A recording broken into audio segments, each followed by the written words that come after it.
Olá pessoal, na última aula nós discutimos que os sistemas vivos, os seres vivos, necessitam de um fornecimento contínuo de energia.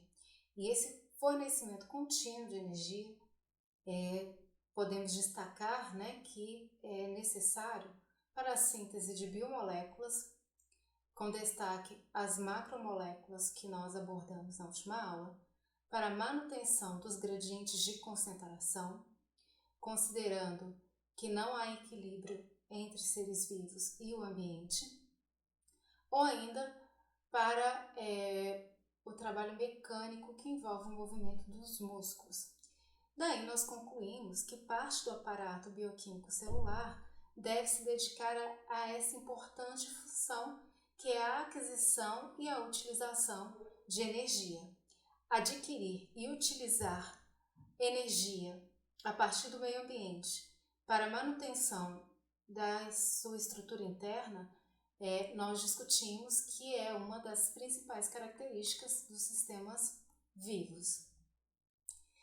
Dessa forma, para que um organismo vivo se mantenha vivo, esse organismo precisa trocar energia e matéria com o meio ambiente. Essa troca constante.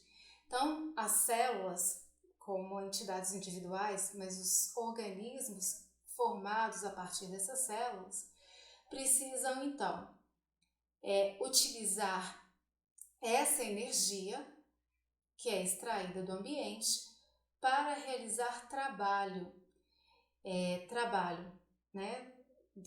como os que eu citei nos slides anteriores. E esse trabalho, então, permite que essas células, esses organismos permaneçam vivos e se reproduzam. Então, energia é a palavra central dentro da bioquímica, Então, os organismos, como eu falei, se eles trocam energia e matéria com o meio ambiente, essa troca de energia, ela faz com que as células sejam mecanismos extremamente especializados na transdução de energia, ou seja, na modificação da energia. Exemplo, quando nós consumimos os alimentos oxidáveis, a energia presente nesses alimentos é a energia que está acumulada na ligação carbono-carbono que compõe os nutrientes desse alimento, com destaque aos carboidratos. Então, a energia está aqui acumulada na forma de energia de ligação, que é uma forma de energia potencial. Quando nós nos alimentamos e consumimos esses alimentos e no metabolismo oxidativo ocorre a quebra dessa ligação, a energia liberada pela quebra da ligação carbono-carbono é aproveitada para realizar vários tipos de funções diferentes dentro de um organismo vivo. Então, a energia potencial acumulada em uma ligação química pode, por exemplo, ser transformada em energia cinética, considerando que a energia liberada na quebra dessa ligação carbono-carbono proveniente dos alimentos pode ser utilizada para a realização de trabalho mecânico, como o deslocamento desse ser vivo, Então, esse suprimento de energia constante permite a síntese contínua de componentes celulares, que é o trabalho químico que eu acabei de relembrar para vocês. Essa síntese contínua de componentes celulares é uma compreensão do que nós vimos na última aula e que foi chamado de estado estacionário dinâmico, A necessidade, então, de um suprimento de energia para a síntese de novas moléculas, para que a concentração das moléculas que compõem aquele organismo, que compõem aquela célula, sejam mantidos. O acúmulo e retenção de sais e de vários compostos orgânicos contra um gradiente de concentração envolve um trabalho osmótico. Então, nós vimos também na última aula que o trabalho osmótico é o trabalho, então, que gasta energia, e essa energia é energia necessária para que as células tenham a retenção de sais e compostos orgânicos uma concentração diferente da concentração do meio ambiente. E com isso nós fechamos a aula ainda dizendo que o equilíbrio entre a matéria viva com o ambiente só ocorre quando ocorre a morte. Parece um contrassenso, mas é isso, né? O equilíbrio é só quando a matéria morre, porque dessa forma ela não é capaz de extrair e utilizar a energia do meio para a realização de trabalho osmótico, por exemplo. E aqui o exemplo que eu dei, como exemplo de transdução de energia, da energia potencial proveniente das ligações químicas nas moléculas que compõem os alimentos em energia cinética, nós sabemos que a contração muscular envolve gasta energia, porque aqui é realizado um trabalho que é o trabalho mecânico. Se a gente está falando de energia, né, o tempo todo, já destaquei para vocês que energia é um conceito central dentro da bioquímica, porque é a energia que permite que a vida se perpetue por meio da organização e síntese de novas moléculas. Então, sem sombra de dúvidas, a gente está falando de termodinâmica. E aí, a conclusão óbvia em relação ao que a gente já discutiu até aqui é que as células são compostas por moléculas. Essas moléculas são moléculas inanimadas, sem nenhuma propriedade especial. Moléculas como aquelas que estão dentro dos frascos nos nossos laboratórios. Então, a conclusão que nós chegamos nas nossas discussões iniciais é que essas moléculas, mesmo estando dentro de uma célula compondo um ser vivo, essas moléculas são moléculas comuns e, portanto, obedecem a todas as leis químicas. Então, no que se refere à energia, elas estão sujeitas às leis da termodinâmica. Então, o fluxo de energia na biosfera, ele pode ser entendido primariamente como a obtenção de energia a partir da radiação solar. Essa energia, então, é utilizada pelas células eucarióticas fotossintetizantes, né, as plantas, e a energia do Sol junto com a fonte de carbono, que é o gás carbônico, permite que essas células produzam os carboidratos, sintetizem os carboidratos. E a energia do Sol, então, ela é armazenada quando a estrutura do carboidrato é sintetizada e uma cadeia carbônica contendo várias ligações carbono-carbono é produzida. Então, a energia do Sol está acumulada nas ligações químicas que foram estabelecidas. Como resultado do processo de fotossíntese, então, a partir da radiação do Sol, da fonte de carbonos e da presença de água. As plantas e os animais que comem, né, metabolizam os carboidratos que são obtidos no processo de fotossíntese. E o metabolismo dos animais é um metabolismo inverso àquele das plantas, pois os animais eles têm um metabolismo oxidativo, que, como eu já citei hoje para vocês, é um metabolismo baseado na quebra da ligação carbono-carbono para que ocorra a liberação da energia que está acumulada nessas ligações químicas. Desta forma, quando ocorre a quebra da ligação carbono-carbono no metabolismo oxidativo, o resultado desse metabolismo que é feito por animais é a liberação para o meio de água e gás carbônico. Enfim, como vocês percebem nessa figura, a gente tem um fluxo de energia na biosfera, que é um ciclo que garante a conservação de matéria e energia, né? Bem, se a gente está falando de conservação de energia, então nós estamos falando da primeira lei da termodinâmica. E aí, pelo que vocês já aprenderam, a primeira lei trata então da conservação de energia.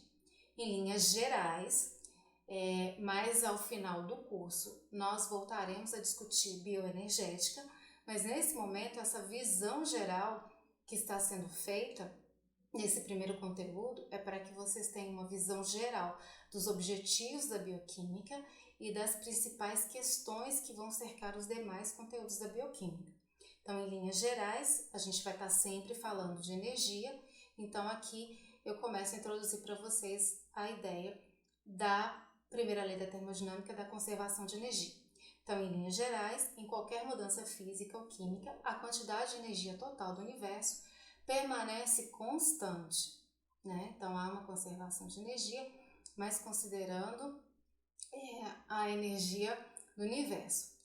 Embora a forma de energia possa mudar. Nós já discutimos isso hoje, né? As células fazem a transmutação da energia para que a energia, então, das ligações possa ser convertida em energia útil, que é energia capaz de realizar trabalho. A mudança de energia interna de um sistema, e aqui quando eu falo sistema, nós podemos pensar numa célula ou num organismo vivo. Essa mudança de energia, então, é uma mudança de energia que depende de Q e W, ou seja, calor e trabalho. Então, esses fatores são importantes para que a gente compreenda a conservação de energia, né? E aí, como já foi dito para vocês em vários momentos, essa energia, essa conservação de energia, então, ela é garantida, ela é necessária dentro da concepção da termodinâmica para atender uma lei natural, que é a lei da conservação de energia do universo. Nós vamos entender melhor essa conservação de energia. Para entender a conservação de energia, eu vou utilizar um exemplo que não é um exemplo químico, mas um exemplo físico. Vamos pensar de um fenômeno físico, né? Vamos pensar em uma piscina, né? Uma piscina contendo água, obviamente. Se um nadador pular nessa piscina e nadar, o movimento que o nadador está fazendo com seus braços vai fazer com que haja a transferência de energia, a energia cinética do movimento dos braços do nadador vai ser transferida para as moléculas de água que compõem a piscina, correto?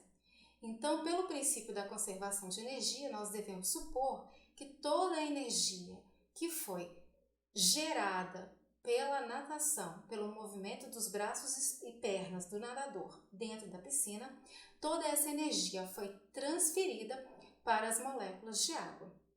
Pensando nisso, na conservação de energia, nós sabemos então que um processo A, que ocorre dando origem a um processo B, pelo princípio da conservação de energia, tem-se que se essa energia está disponível,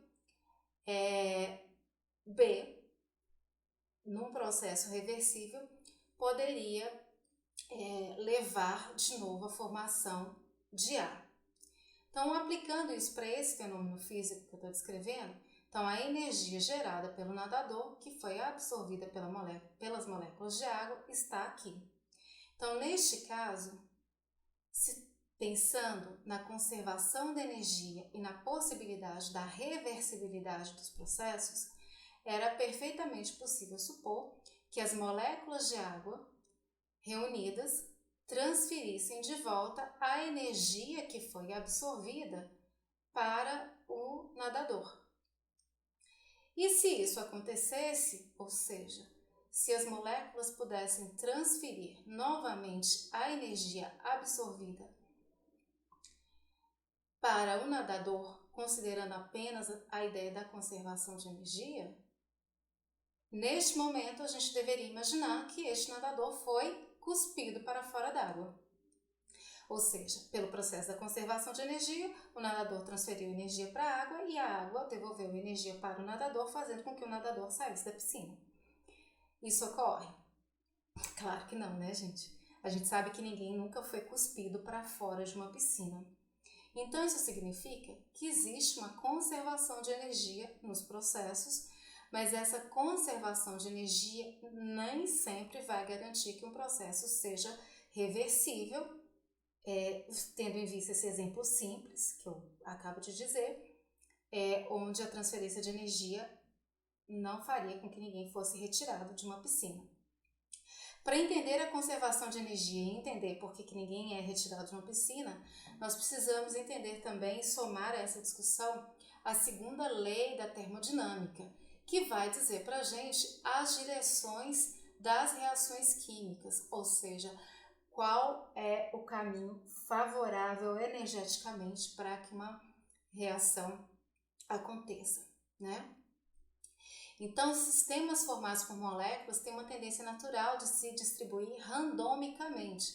Então, comparando aqui, utilizando o modelo de partículas, nós temos aqui uma situação onde as moléculas estariam distribuídas de maneira bastante organizada. Então, seria um exemplo de um estado de baixa entropia. E aqui uma distribuição randômica, onde a entropia ela é maior. Vocês também já aprenderam que eventos onde há uma organização são eventos que demandam energia, ao consumo de energia. Já os eventos aleatórios, a distribuição randômica das moléculas, sem uma organização tão alta, são eventos energeticamente mais prováveis. Ou seja, resumindo, gasta-se muita energia para organizar e gasta-se menos energia para desorganizar. Então, energeticamente falando, os eventos de alta entropia são os eventos de maior probabilidade. A desordem é mais simples. Então, vamos voltar no exemplo da piscina.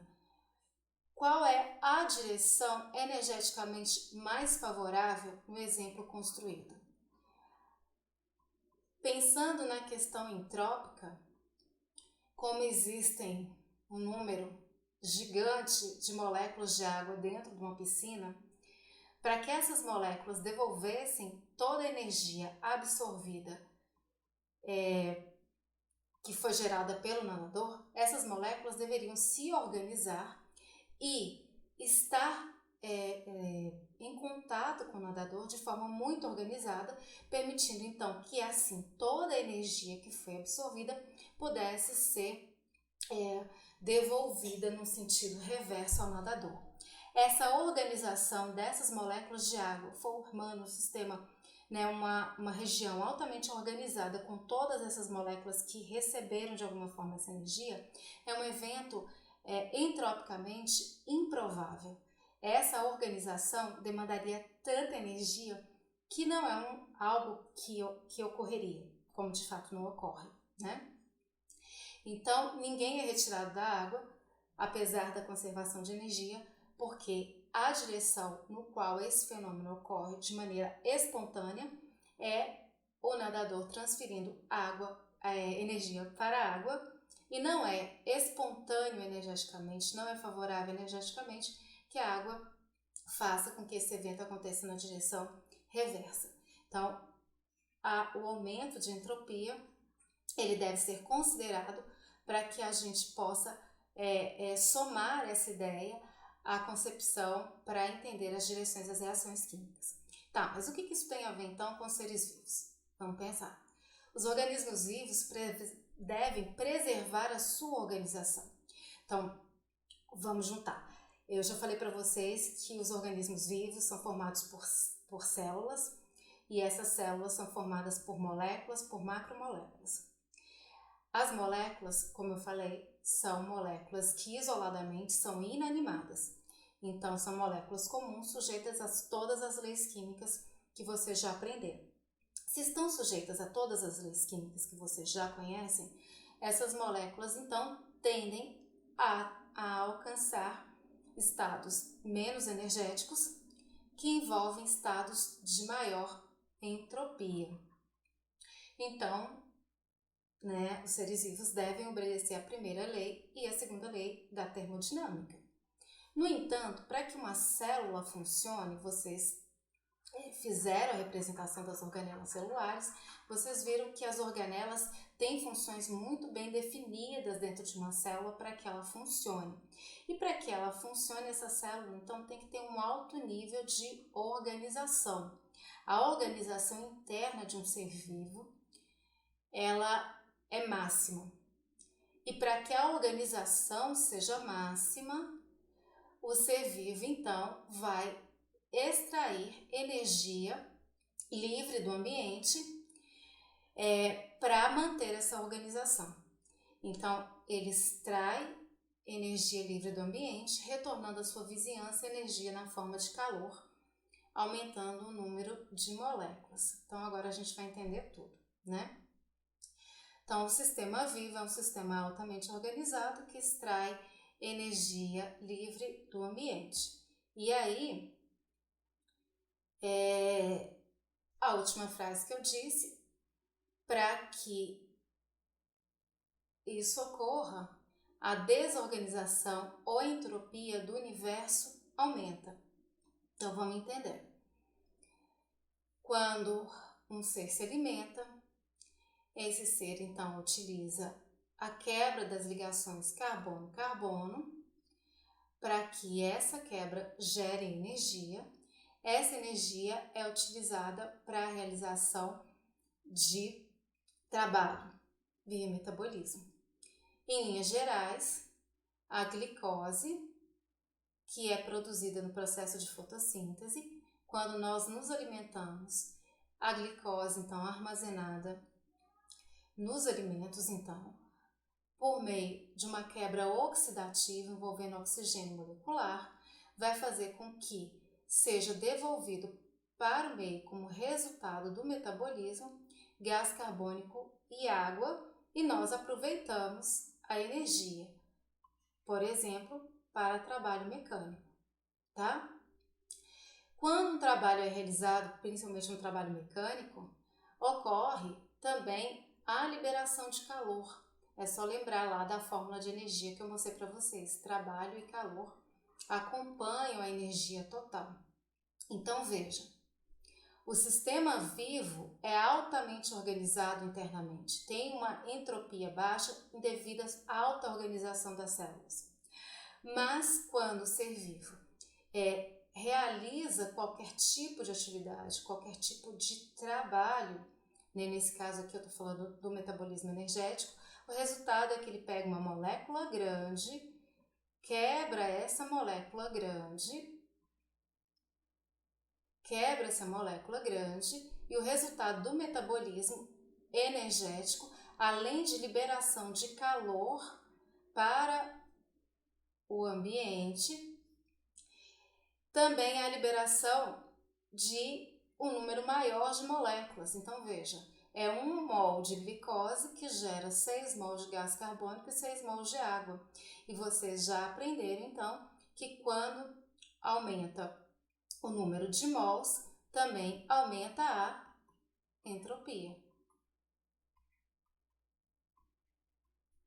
Então, a organização interna de um ser vivo, ela acontece à custa do aumento da desordem do universo. O aumento de entropia é garantido em função da liberação de calor que é dissipado durante os processos e pelo aumento do número de moléculas. E aí, para ficar bem claro, vamos só acordar do que a gente está falando.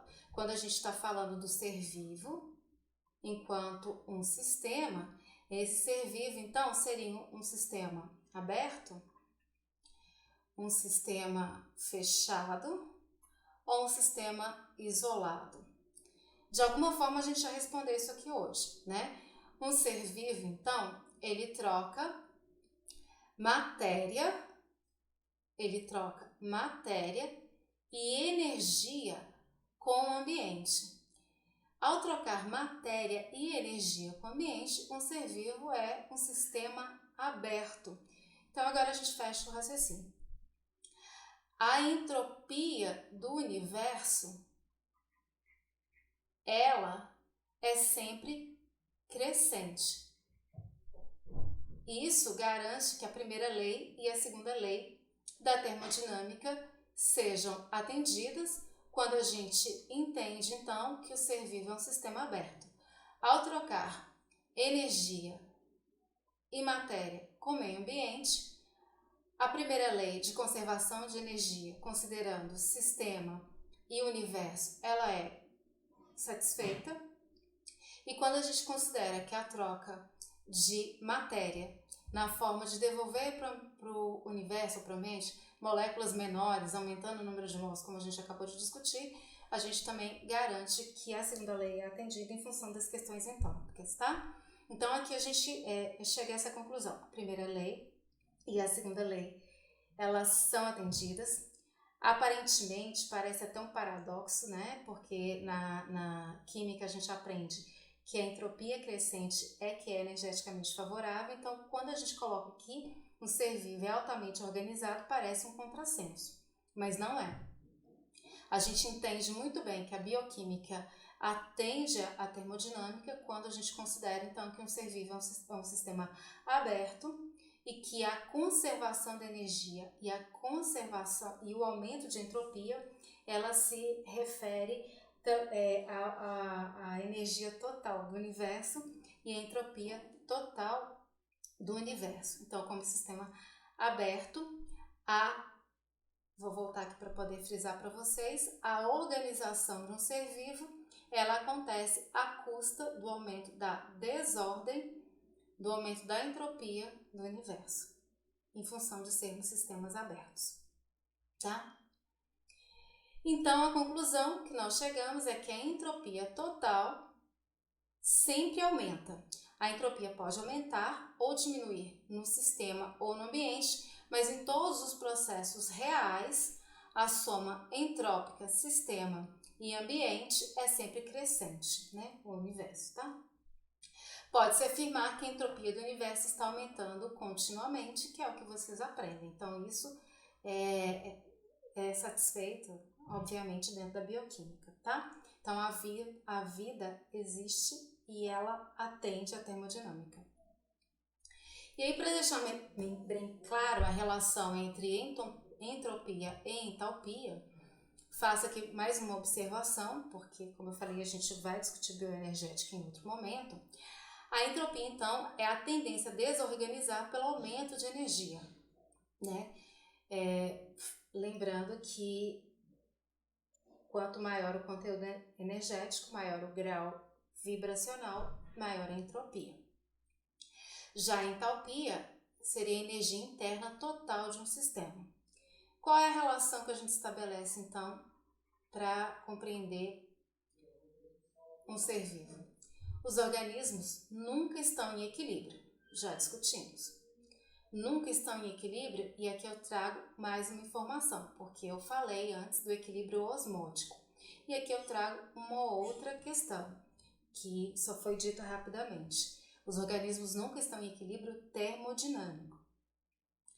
Isso quer dizer que um organismo vivo tem elevada entalpia e baixa entropia, o que parece ser contraditório de novo, é o que eu falei, né? Se tem elevada entalpia, deveria ter alta entropia. Aqui é o contrário.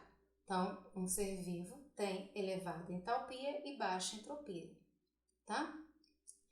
Mas essa relação, essa organização, ela é garantida porque trata-se de um sistema aberto, então a entropia está crescente no universo e a manutenção dessa relação, mais uma vez, é garantida por um fluxo constante de energia.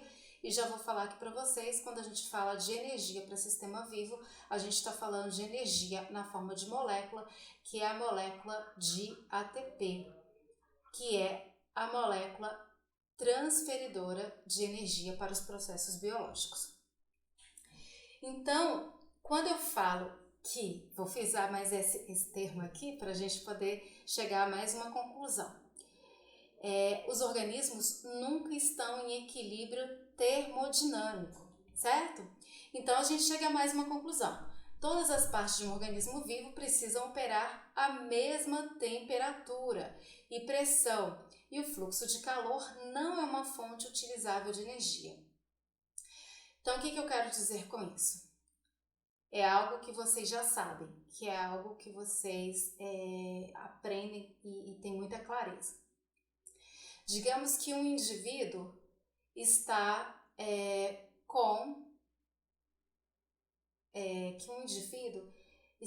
com uma reação acontecendo e digamos que essa reação que está acontecendo seja a síntese hormonal, tá? Então está sendo sintetizado um hormônio dentro desse indivíduo. Ou seja, a gente está falando de trabalho químico, a síntese de uma molécula, a síntese de um hormônio. Vocês já aprenderam que as reações muitas vezes precisam de catálise. Uma forma de catalisar e promover reações químicas é por meio de aquecimento. Vocês aprendem isso lá no laboratório de química orgânica, né? Muitas das reações que nós fazemos são reações que ocorrem em temperaturas elevadas para que elas ocorram dentro de uma faixa de tempo razoável. Então, como que a gente vai pensar? Então, vamos usar aqui uma situação. Digamos que uma mulher, durante seu período hormonal, né, o período menstrual, essa mulher, para que ela sintetize esses hormônios, ela precisaria absorver energia do ambiente. E ao absorver a energia no ambiente, uma vez que ela está realizando trabalho químico, a temperatura corporal dessa mulher nesse período, ela aumentaria? Ou seja, durante o trabalho químico, a síntese de hormônios, considerando que aumento de temperatura, ou seja, calor, pode catalisar reações químicas.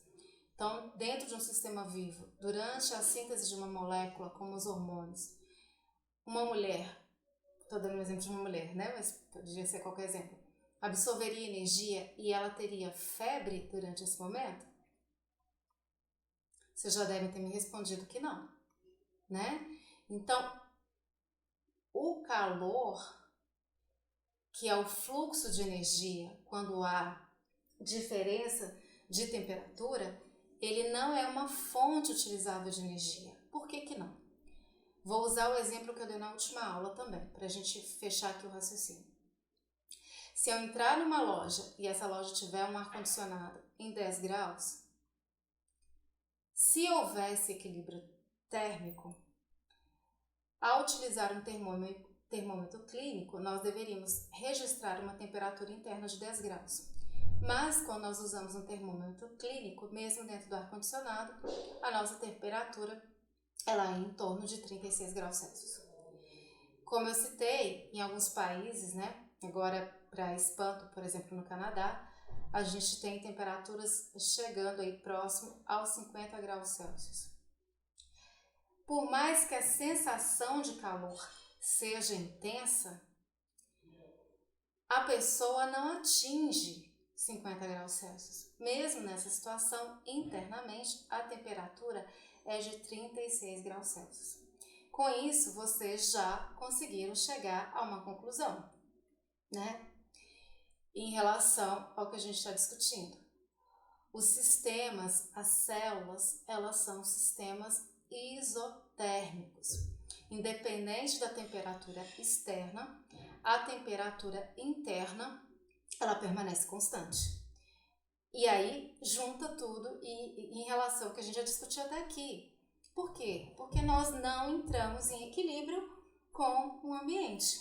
E nós não entramos em equilíbrio com o ambiente, e por não entrar, o fluxo de calor, então, do ambiente para uma célula não é uma fonte de energia, porque se fosse, toda vez que a gente precisasse realizar um tipo de trabalho específico, a gente teria febre. Isso não ocorre, tá?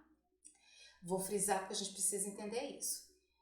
Enquanto nas reações químicas, para que uma reação ocorra, basta eu aquecer, dentro de um sistema biológico, eu não posso aquecer para ter reação. Dentro de um sistema biológico, O calor não é uma fonte utilizada de energia porque são sistemas isotérmicos. E para garantir a manutenção dessa temperatura 36 graus Celsius, independente do ambiente, para que a gente não tenha equilíbrio térmico com o ambiente, mais uma vez eu chamo a atenção, as células precisam de um suprimento constante de energia. Um exemplo muito simples, mas para ficar claro isso. Nos momentos mais frios, nós sentimos muito mais fome, né? Comemos com muito mais frequência. Temos aí, então, a necessidade metabólica de uma maior quantidade de energia disponível para que não haja esse equilíbrio com o ambiente, para que mesmo que a temperatura externa esteja mais baixa, a temperatura interna seja de 36 graus, tá? Então aqui todas essas evidências são conclusões a partir daquilo que nós dissemos, que os sistemas vivos são sistemas abertos. E aí eu volto à figura inicial, porque agora a gente consegue ter essa ideia fechada. A obtenção de energia é uma ideia central, e a obtenção de energia ela pode acontecer por duas vias. Por captação de componentes químicos do meio, que são os alimentos. Ao captar energia por meio de alimentos, as células extraem energia livre. Então, a gente vai falar de ΔG daqui a pouco, e não de ΔH. E a partir de reações exergônicas e transferem para reações endergônicas acopladas. Então, a partir dos alimentos, ocorre a extração de energia em processos que liberam energia, e essa energia liberada ela é transferida para as reações que gastam energia. Ou ainda, como já foi dito, a obtenção de energia pode ser pela captura da energia a partir da luz do sol, a partir de reações fotoquímicas exergônicas, as quais acoplam as reações endergônicas. Daqui a pouco já fica mais claro tudo isso. Mas nesse momento, a ideia então é que inicialmente a gente tem a captura de energia ou por alimentos ou pelo sol. E dentro da ideia de modificação da energia, né, dentro da ideia de fluxo de elétrons de uma molécula para outra, nós podemos fazer a seguinte afirmação: as necessidades energéticas de virtualmente todos os organismos são providas direta ou indiretamente pela energia solar. Concordam? Bem, nós não fazemos fotossíntese, mas, como eu disse, de forma primária, a nossa energia vem dos alimentos. E essa energia é a energia que está na ligação carbono-carbono. A energia para a formação da ligação carbono-carbono dos carboidratos, ela é a energia, então, que foi absorvida no processo de fotossíntese, e essa energia foi a energia que veio do sol. Então, quando nós nos alimentamos e realizamos o nosso metabolismo oxidativo, nós estamos aproveitando a energia da ligação, que é a energia que foi obtida a partir da radiação solar. Então, essa afirmação é real, né? Direta para quem faz fotossíntese e indiretamente para quem não faz fotossíntese, toda a energia ela é fornecida pelo sol, né? E aqui uma outra forma de enxergar isso, esse acoplamento entre as vias energéticas. Então, a energia do sol nas células das plantas que apresentam os cloroplastos, que são as estruturas celulares aptas a capturar a energia do sol, na presença de gás carbônico e água, utilizam então essa energia para realizar a fotossíntese, ou seja, utilizam a energia do sol para ligar carbonos, para fazer ligação carbono-carbono. Já as células eucariôticas de animais possuem não cloroplastos, mas possuem mitocôndria, e a mitocôndria é a organela especializada em promover a reação oxidativa de quebra da ligação carbono-carbono. E ao quebrar, essa energia da ligação carbono-carbono, ela é liberada.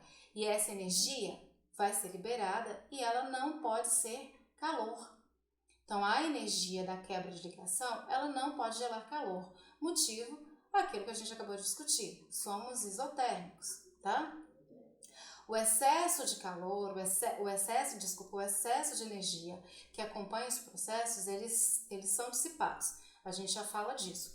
Mas, essencialmente, como a nossa temperatura ela tem que ser mantida em torno de 36 graus Celsius, essa energia que é liberada durante a quebra das ligações químicas, essa energia, ela é uma energia, então, que tem que ser convertida em uma forma útil, que não é calor, e essa energia, então, é convertida em uma forma de energia química, que é na produção da molécula transferidora de energia, que é a molécula de ATP. A molécula de ATP vai ser utilizada para todos os trabalhos que a gente discutiu, que a gente citou, né? Ainda não discutiu, mas citou no início dessa aula. Como resultado, as mitocôndrias, então, liberam energia para a síntese de ATP e devolvem para o meio gás carbônico e água, que vão permitir que esse processo se mantenha. E aqui a gente já usa pela primeira vez a ideia de acoplamento. Então, a fotossíntese está acoplada à respiração celular, em termos de energia e matéria, em função desse ciclo que a gente acaba de discutir, tá? Então, esse ciclo, ele é garantido a partir de um fluxo de elétrons nas reações de oxidação e de redução. Então, vamos lá. Quem é que reduz? Quem reduz são as células que têm cloroplastos, que utilizam a radiação do Sol, os fótons da radiação, e conseguem fazer a ligação carbono-carbono, ou seja, quando o carbono está ligado a outros carbonos e a átomos de hidrogênio, como vocês já aprenderam, aqui a gente tem uma forma mais reduzida. Então, os fluxos de elétrons durante a fotossíntese permitem a redução do carbono, formando moléculas mais reduzidas. Já a oxidação, o produto de um metabolismo oxidativo, é o CO2, que a gente percebe então que para a formação desse composto ocorre a perda de hidrogênios, a perda de ligação carbono-carbono e o ganho de ligação com oxigênio, que é mais eletronegativo do que o carbono e promove, portanto, a oxidação do carbono. Então, o fluxo de elétrons entre as reações de oxidação que ocorrem com os animais e de redução, das plantas também, né? Mas essencialmente com os animais. E a redução que ocorre durante a fotossíntese são a base para a transdução e conservação da energia nas células vivas. Então, dessa forma, a gente conclui que todos os organismos vivos são dependentes uns dos outros através da troca de matéria e de energia via meio ambiente, né? Aquele ciclo deixa isso muito claro, tá? Então, o fluxo de elétrons nas reações de oxidação e redução, que são a base da modificação da energia dentro das células e que mantém essas células vivas, né, faz com que todos os seres vivos estejam conectados. E esse conjunto de transformações químicas de um organismo para formação, desenvolvimento, produção de energia necessária para a manutenção de vida, esse conjunto de transformações que demandam energia é o que em bioquímica nós chamamos de metabolismo.